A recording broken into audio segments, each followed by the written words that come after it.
Hello everyone, I am Mr. Easy and you are welcome to Easy Peasy. Now, today I'm going to teach you guys how to cross the road safely.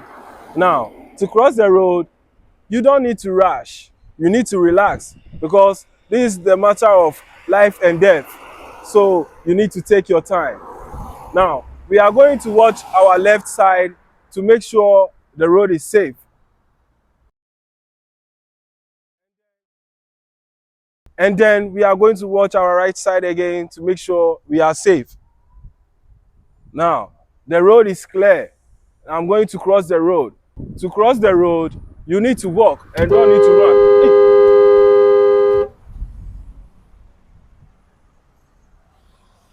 Congratulations, you have successfully learned how to cross the road safely. Now, if you want to learn more, don't forget to like, comment, and share our page.